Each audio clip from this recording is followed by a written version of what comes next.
ഗൗരി, നീ വന്നേ, ഒരു കാര്യം പറയാനുണ്ട്.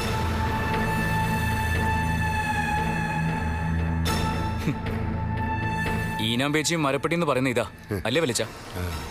കുറ്റം കണ്ടുപിടിക്കാനും കുഴപ്പമുണ്ടാക്കാനും ഗൗരിയെ കഴിഞ്ഞിട്ടുള്ള ഒരാള്. വേദം കൂടെ വന്നപ്പോ അത് പൂർണ്ണമായി. ആ നീലേ, നീ നമ്മുടെ ഫാമിലി ഡോക്ടർ ശ്രീദേവി ഒന്ന് വിളിക്ക്. ചെക്കപ്പിന് സ്വാതി നമുക്ക് ശ്രീദേവി എടുത്തു കൊണ്ടുപോവാം. അയ്യോ അച്ഛാ, അത് വേണ്ട.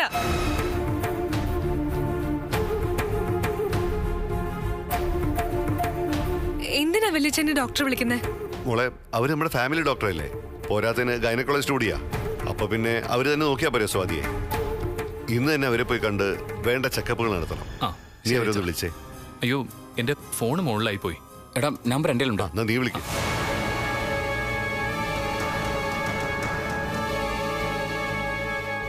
ആ അച്ഛ, റിങ് ചെയ്യുന്നുണ്ട്. അച്ഛൻ തന്നെ സംസാരിക്കേ. ആ ഡോക്ടറെ, ഞാനൊരു സന്തോഷ വാർത്ത പറയാൻ വിളിച്ചതാ.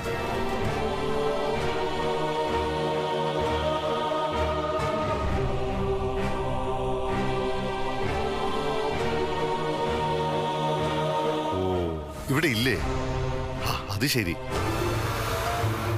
ആ ഒരാഴ്ച എടുക്കുവോ? ആ മതി മതി, വന്നിട്ട് കാണാം. വച്ചേക്കട്ടെ. എടാ, അവർ സ്ഥലത്തില്ല, ഒരാഴ്ച കഴിഞ്ഞ് വരും. നമുക്ക് മറ്റേതെങ്കിലും ഡോക്ടറെ കാണണോ? അത് വേണ്ട വലിച്ച, ഇവരൊരു നല്ല ഡോക്ടറാ. ഒരാഴ്ച കഴിഞ്ഞ് വരുമല്ലോ, അപ്പൊ കാണിച്ചാ മതി. ആ അത് മതി വലിച്ച, ധൃതി കൂട്ടേണ്ട ഒരു കാര്യമില്ല. ഞാനൊന്ന് ഏട്ടത്തിന്റെ അടുത്തേക്ക് ചെല്ലട്ടെ.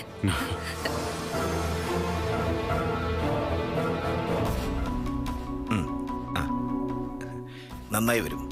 ഈ വീടിന്റെ ഐശ്വര്യമായിട്ട് മോളൊരു കുഞ്ഞിനെ പ്രസവിക്കും. ചേടാ, അത് പിന്നെ ഗർഭിണിയായി കഴിഞ്ഞാൽ പ്രസവിക്കത്തില്ലേ? എന്തോന്നിത് ഈ സതുവേട്ടന്റെ ഒരു കാര്യം. ദേ ഭാനുമതി, ഈ വീട്ടിലേക്ക് ഒരു കുഞ്ഞു വരാൻ പോകുന്ന സന്തോഷത്തിലെ എല്ലാവരും. അതുകൊണ്ട് നല്ല വർത്തമാനം മാത്രമേ ഇവിടെ പറയാവൂ. മോളെ, ഈ സാധനത്തിനെ ഞാൻ ഇപ്പൊ തന്നെ തിരിച്ചു കൊണ്ടുപോവുക. ആ ഇനി ഇവളോട് നിന്നാലേ കൂടുതൽ കുഴപ്പമാവും. പിന്നെ ഉടനെ തന്നെ ഡോക്ടറെ പോയി കാണണം, മരുന്നുകളൊക്കെ കഴിച്ചു തുടങ്ങണം. എന്നാ പിന്നെ അങ്കിൾ ഇറങ്ങട്ടെ. ബാബാനു, നടക്കങ്ങോട്ട്. ആ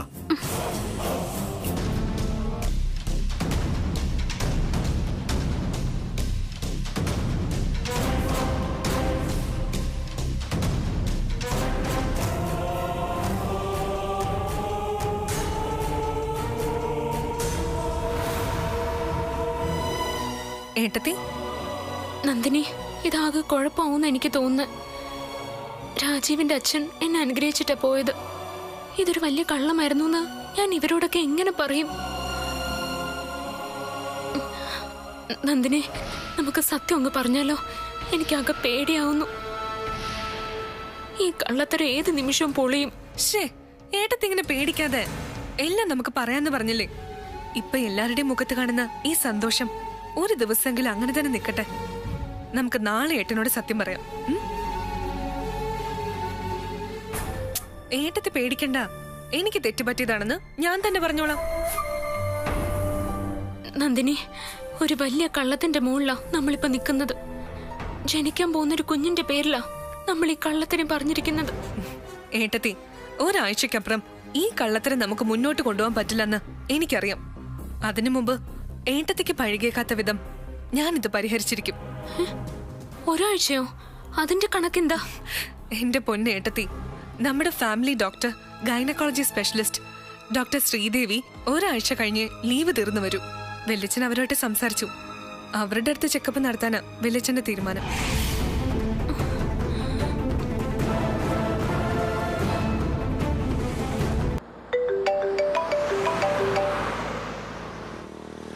ഹലോ ഡോക്ടർ, ഇത് ഞാനാ, നീൽ മഹേഷ്.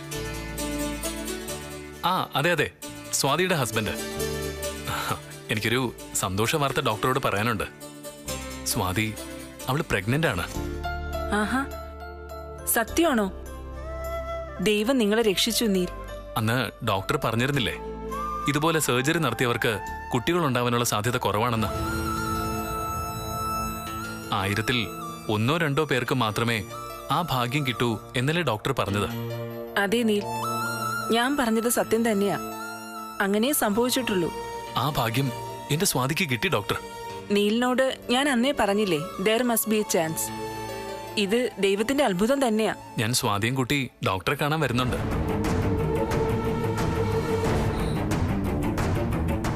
സ്വാതിയോട് എന്റെ അന്വേഷണം പറയൂ. All the best Neil.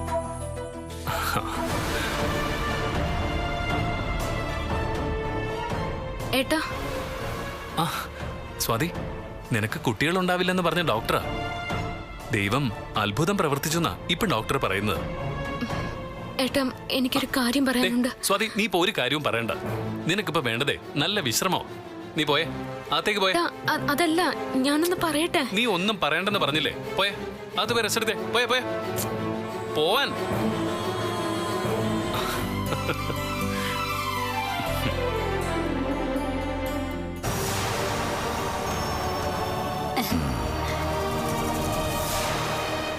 ഇത് ശരിയാകത്തില്ല മഹേഷേട്ടാ. ഇനി ഇവളിവിടെ നിർത്തുന്നത് അപകടമേ ഉണ്ടാക്കും. അതുകൊണ്ടാ ഞാൻ ഇവിടെ കൊണ്ടുപോകാൻ തീരുമാനിച്ചത്. സദാനന്ദ, കുറച്ച് കുഴപ്പങ്ങളൊക്കെ ഭാനുമതിയുടെ കയ്യിലുണ്ട്. പക്ഷേ ഇവിടെ ഈ സമയത്ത് മാലിതര സ്ഥാനത്ത് നിന്ന് സ്വാതിക്ക് വേണ്ടത് പറഞ്ഞു കൊടുക്കാൻ ഭാനുമതിയല്ലേ ഉള്ളൂ. കുറച്ച് ദിവസം കൂടെ ഭാനുമതി ഇവിടെ നിൽക്കട്ടെ. ഈ സമയത്ത് സ്വാതിക്കൊരു തുണ നല്ലത് തന്നെ. പക്ഷെ ഇവളെ എനിക്ക് ഒട്ടും വിശ്വാസമില്ല. അയ്യോ, അതോർത്ത് സദ്വട്ടം വിഷമിക്കണ്ട. അതെ, ഞാനിവിടെ ഒരു കുഴപ്പവും ഉണ്ടാക്കത്തില്ല. സ്വാതിമോളൊരു ഡോക്ടറെ കാണിച്ച് മരുന്നൊക്കെ വാങ്ങിച്ചു കൊടുത്ത് ഞാൻ ഇവിടെ തന്നെ നിന്നോളാം. സത്യമായിട്ട് സദ്വേട്ടാ, ഞാൻ ഒരു കുഴപ്പവും ഉണ്ടാക്കത്തില്ല. ശരി, നിന്റെ ഇഷ്ടം. പക്ഷെ ഇപ്പൊ പറഞ്ഞത് മാറ്റാൻ ഇടവരരുത് മഹേഷേട്ടാ. എന്നാ പിന്നെ ഞാൻ ഇറങ്ങട്ടെ. ശരിയാണ്. അയ്യോ ഈശ്വരാ, സമാധാനായി. എല്ലാം കൊളവാന്ന് വിചാരിച്ചത് എന്തായാലും രക്ഷപ്പെട്ടു.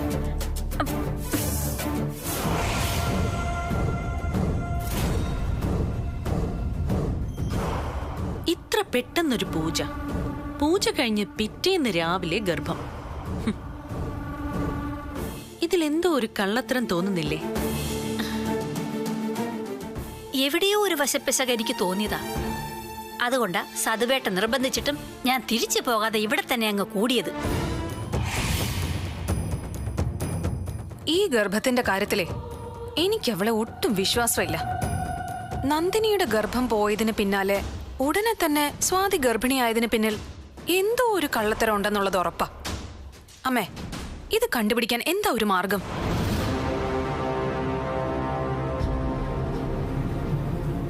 എന്റെ കയ്യിൽ നിന്ന് ആ പ്രഗ്നൻസി കിറ്റ് തട്ടിയെടുത്ത് നന്ദിനി അവളെയും കൊണ്ട് മുറിയിൽ കയറി കഥ കടച്ചപ്പോഴേ എനിക്ക് സംശയം തോന്നിയതാ. ആന്റി, ഈ ഗർഭം ഉണ്ടെന്ന് ഉറപ്പുവരുത്താൻ പണ്ട് ഉപയോഗിച്ചിരുന്ന ചില നാടൻ രീതികളില്ലേ, അങ്ങനെ എന്തെങ്കിലും ആന്റിക്ക് അറിയാവോ?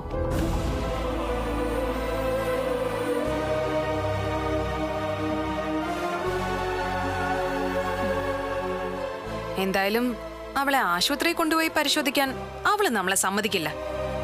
പകരം അവള് പോലും അറിയാതെ നമുക്കതറിയാൻ എന്താ ഒരു വഴി? ഒരു വഴിയുണ്ട്. പണ്ട് ഇതുപോലുള്ള അവസരങ്ങളിൽ അമ്മായിമ്മമാര് മരുമക്കളെ കൊണ്ട് ചെയ്യിച്ചിരുന്ന വിദ്യ ഇത്. എന്ത് വിദ്യ? അവളെ അടുക്കളയിലൊന്ന് കേറ്റണം. അതിനെ എന്തായാലും നടക്കുമെന്ന് തോന്നുന്നില്ല. നന്ദിനിയെ സ്വാതി അടുക്കള ഭരണം ഏൽപ്പിച്ചേക്കുന്നത്. അതുകൊണ്ട് ഇനി ആരും സ്വാതി അടുക്കളയിലോട്ട് പ്രതീക്ഷിക്കണ്ട. അതിനൊക്കെ വഴിയുണ്ട്. ഞാൻ പറയുന്ന കാര്യങ്ങൾ അതുപോലെ നിങ്ങളങ്ങ് അനുസരിച്ചാ മതി. നമുക്ക് കണ്ടുപിടിക്കാന്നേ.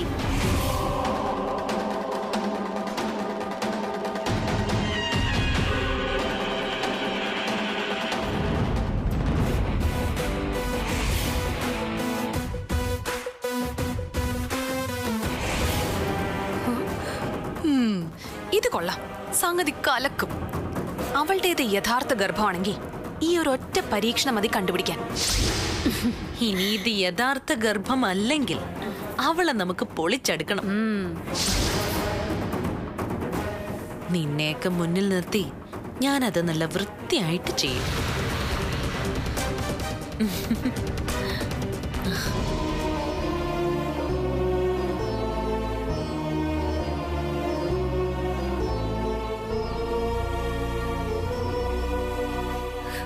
ഏട്ടത്തി എന്തിനെങ്ങനെ പേടിക്കുന്നേ?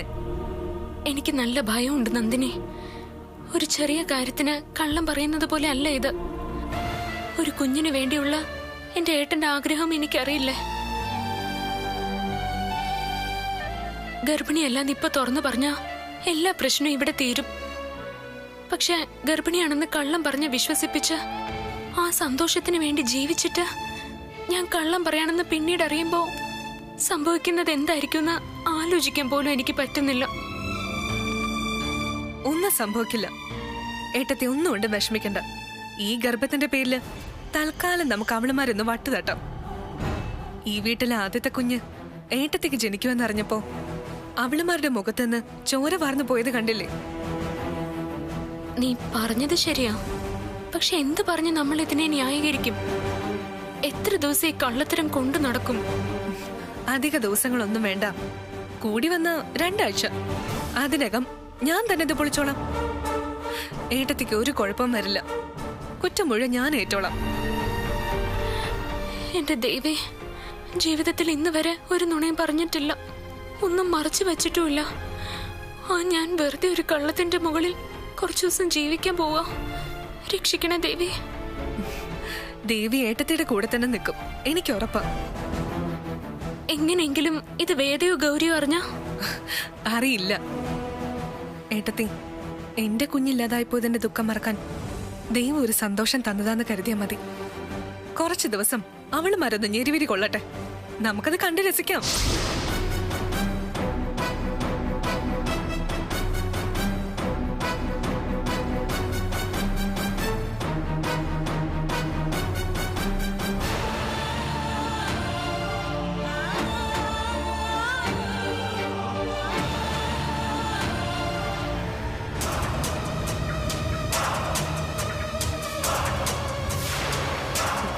ഇതാ ഞാൻ പറഞ്ഞ ആളുകള്, വിമൻസ് ഫോറത്തിന്റെ ഭാരവാഹികളാ. കാശ് കിട്ടിയ ഇവരെന്തും ചെയ്യും. എനിക്കറിയാം, നിങ്ങളന്ന് വടംവലി മത്സരത്തിന് സഹായിച്ചവരല്ലേ? അതെ അതെ, ഞങ്ങളാ. അതെ, ഇത് നിങ്ങൾക്കും കൂടി പ്രയോജനമുള്ള കാര്യം. ഒരുമിച്ച് നിന്നാ കുറച്ച് കാശ് കയ്യിലിരിക്കും. എന്താ, അത് വേണ്ടേ? പിന്നെ വേണ്ടേന്നോ? അതുകൊള്ളാം. ക്ലബിന് ഫണ്ടുണ്ടാക്കാനുള്ള ഒരു പരിപാടിയെക്കുറിച്ച് ഞങ്ങൾ ഇന്നലെ കൂടി ആലോചിച്ചതേ ഉള്ളൂ. ആ അവസരമാ ഇപ്പൊ ദേ വേദയുടെ രൂപത്തില് മുന്നിൽ നിൽക്കുന്നത്. വേദ പറയുന്നത് പോലെ അങ്ങോട്ട് ചെയ്താ മതി, പിന്നെ കാശ് കയ്യിലോട്ട് വരും. ഞങ്ങൾ എന്ത് ചെയ്യണമെന്നാ നിങ്ങൾ പറയുന്നേ? പറയാം. പുതുവർഷ ആഘോഷത്തോടനുബന്ധിച്ച് ക്ലബിന്റെ വകയായി ഒരു ആഘോഷം സംഘടിപ്പിക്കണം. എന്നിട്ട് അതിലൊരു കബഡി മത്സരം വെക്കണം. ജയിക്കുന്ന ടീമിന് 5 ലക്ഷം രൂപ സമ്മാനം. സമ്മാനത്തുക ഞാൻ നൽകും. അത് മാത്രമല്ല, ഇതിന്റെ പേരിൽ ചെലവാകുന്ന പണം എത്രയായാലും അതും ഞാൻ തരും. എന്ന് വെച്ചാ പിരിക്കുന്ന പണം നിങ്ങൾക്ക് വേണമെങ്കിൽ പുട്ടടിക്കാവുന്ന. മനസ്സിലായില്ലേ? സംഗതി ഞങ്ങൾ ഏറ്റു, നമുക്ക് അടിച്ചു പൊളിക്കാം. പക്ഷേ ഒരു സംശയം. എന്ത് സംശയം? ഈ കബഡി കളി മത്സരം കാണാൻ ആള് വരുമോ? വരും. ഈ സമ്മാനത്തുക കേട്ടാൽ എത്ര ദൂരത്തു നിന്നും ആളുകൾ വരും. പ്രത്യേകിച്ച് സ്ത്രീകളുടെ മത്സരമാവുമ്പോ അത് കൂടും. നല്ലതുപോലെ ടിക്കറ്റ് വിൽക്കാനും പറ്റും. ആ കാശ് നിങ്ങൾക്കെടുക്കാം. പക്ഷേ ഒരു കണ്ടീഷനുണ്ട്. കണ്ടീഷനോ? എന്ത് കണ്ടീഷൻ? മത്സരത്തിന്റെ ഒരു ഭാഗത്ത് നിങ്ങൾ സ്വാതിയെ ഇറക്കണം. എന്താ, പറ്റുമോ? അല്ല വേദേ, സ്വാതിക്കിപ്പോ വിശേഷമല്ലേ? അവള് ഗർഭിണിയാണെന്ന കാര്യം ഞങ്ങളുടെ ക്ലബിലെ എല്ലാരും അറിഞ്ഞു. അങ്ങനെ ഒരു അവസ്ഥയില് കബഡി കളി എന്നൊക്കെ പറഞ്ഞാൽ അത് നടക്കില്ല. നടത്തണം. അതിനു വേണ്ടിയാണ് നിങ്ങളെ ഇപ്പൊ ഇങ്ങോട്ട് വിളിച്ച് ഇങ്ങനെ സംസാരിക്കുന്നത്. അല്ല, ഞങ്ങൾ എങ്ങനെയാ സ്വാതി നിർബന്ധിച്ച് കളത്തിലിറക്കുന്നത്? വേണ്ട, നിങ്ങൾ എതിർക്കാതിരുന്നാ മാത്രം മതി. സ്വാതി കബഡി കളിക്കാൻ ഇറങ്ങിയിരിക്കും. അത് ഞങ്ങൾക്ക് വിട്ടേക്ക്. എന്നാ പിന്നെ ഞങ്ങൾ ഓക്കെ.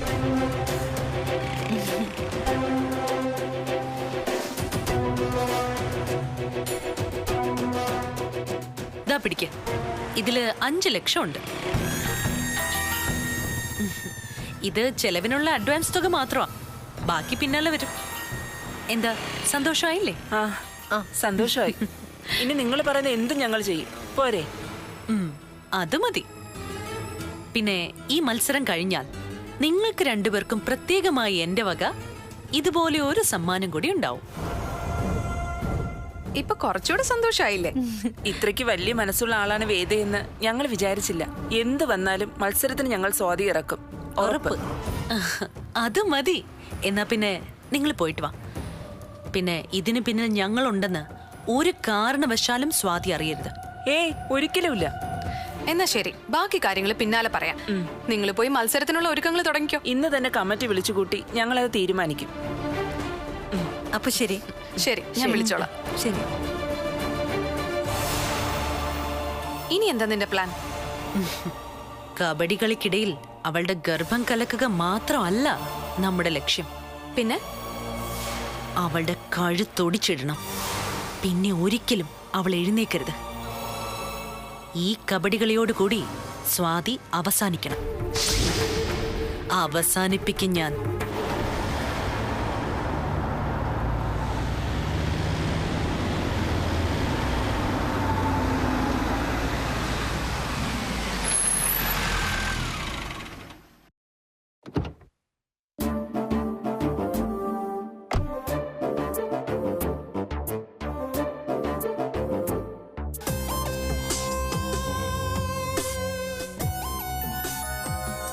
നീലേ, ഇതെന്താടാ ഒരു പാഴ്സലൊക്കെ? ഇതോ ഒന്നുമില്ല അച്ഛാ, ചുമ്മാ ഒരു അല്ല, സ്വാതിക്ക് വേണ്ടി ഞാനൊരു സാധനം വാങ്ങിയതാ.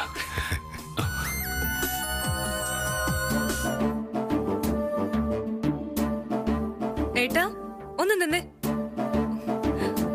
എന്താ മുഖത്തൊരു കള്ളത്തരം? ഏയ്, എന്ത് കള്ളത്തരം? ഒരു കള്ളത്തരമില്ല. പിന്നെ നിനക്കെന്താടാ ഒരു പരുങ്ങല്? ഏയ്, എന്ത്? ഒന്നുമില്ല, അച്ഛന് വെറുതെ തോന്നുന്നതാ. അപ്പൊ ശരി, ഞാൻ മുകളിലോട്ട് ചെല്ലട്ടെ. അങ്ങനെ അങ്ങ് പോവാൻ വരട്ടെ. കാര്യങ്ങൾക്കൊക്കെ ഒരു വ്യക്തത വേണ്ടേ? എന്താടാ നീ സ്പെഷ്യലായിട്ട് വാങ്ങിച്ചേക്കുന്നേ? വല്ല ഗിഫ്റ്റും ആണോ? ഗിഫ്റ്റോ? എന്ത് ഗിഫ്റ്റാ വാങ്ങിയത്? ഞാൻ കാണട്ടെ. അത് ഇത് ഗിഫ്റ്റ് ഒന്നുമല്ല. പിന്നെന്തുവാടാ? ഒരു മസാല ദോശയാ. മസാല ദോശയോ? ഈശ്വരാ, മസാല ദോശ. ഈ ഏട്ടൻ സംഗതി ആഡംബരമാക്കി ആകെ കുണമാക്കുന്ന തോന്നുന്നു. നിങ്ങൾ എന്താ ഇടവും വലം നിന്നിങ്ങനെ നോക്കുന്നേ? ഗർഭിണിയായ എന്റെ ഭാര്യയ്ക്ക് ഒരു മസാല ദോശ വാങ്ങി കൊടുത്തൂടെ? പിന്നെ കൊടുക്കാം. പക്ഷേ അതിങ്ങനെ ഒളിച്ചും പതുക്കെ ഒന്നും കൊടുക്കേണ്ട കാര്യമില്ല. ഗർഭിണിയായ ഭാര്യയുടെ ഏതാഗ്രഹവും ഭർത്താവ് സാധിച്ചു കൊടുക്കണം. അത് ശരിയാ. അമ്മ ഗർഭിണിയായിരുന്നപ്പോ അച്ഛന് ഇതുപോലെ വാങ്ങിക്കൊടുത്ത് കാണുമല്ലോ. പിന്നില്ലാതെ. പോറ്റി ഹോട്ടലിലെ ദോശയും രസവടയായിരുന്നു അവക്ക് പ്രിയം. ഓ, അത് ശരി. അപ്പൊ വല്യച്ഛൻ കൂടുതൽ കളിയാക്കൊന്നും വേണ്ട. അതെ, നിങ്ങളോട് വെറുതെ ഇങ്ങനെ സംസാരിച്ചുകൊണ്ടിരുന്ന എന്റെ മസാല ദോശയുടെ ചൂട് പോകും. ഞാനിത് ചൂടോടെ എന്റെ സ്വാതിക്കൂടെ കൊടുക്കട്ടെ. പോയിക്കോ. അവള് കാത്തിരുന്ന് മടുത്ത് കാണും. മോൻചെല്ല്. ഒന്ന് പോച്ച, കളിയാക്കാതെ.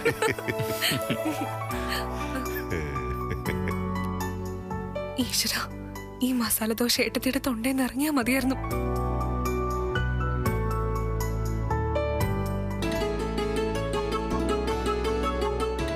കഴിക്ക. തനിക്ക് ഏറ്റവും ഇഷ്ടപ്പെട്ട കൗസ്തുഭ ഹോട്ടലിൽ നിന്നാ. കഴിക്ക.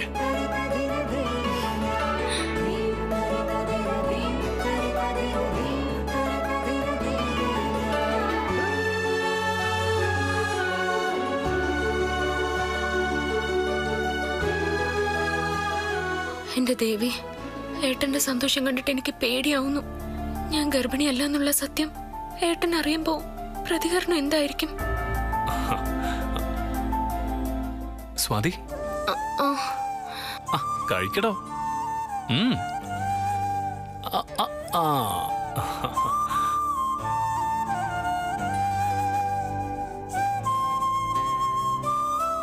ദേവി, എങ്ങനെ ഞാൻ ഈ പ്രതിസന്ധി തരണം ചെയ്യും? ആലോചിച്ചിട്ട് എനിക്കൊരു സമാധാനവും കിട്ടുന്നില്ലല്ലോ. ഇത് മുഴുവൻ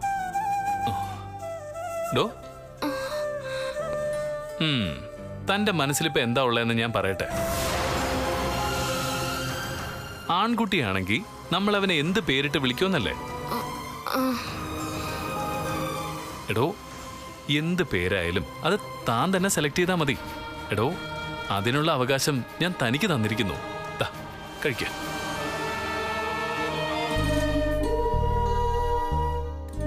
ഏട്ടനോട് ഇപ്പൊ തന്നെ സത്യം തുറന്നു പറഞ്ഞാലോ? തനിക്കെന്താടോ ഒരു സന്തോഷമില്ലാത്ത പോലെ? ഒന്നുമില്ല ഏട്ടാ.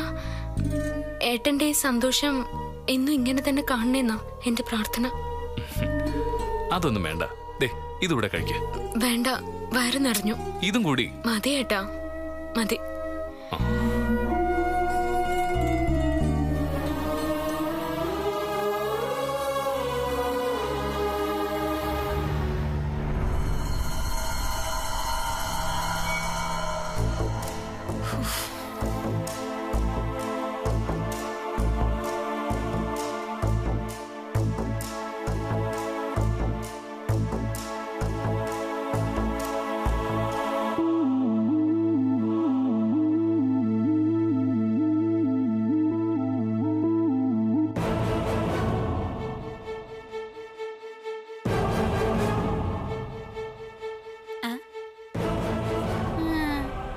നീ ഇവിടെ കുളിച്ച് കുറിയും തൊട്ട് തെക്കോട്ടും വടക്കോട്ടും നടന്നു.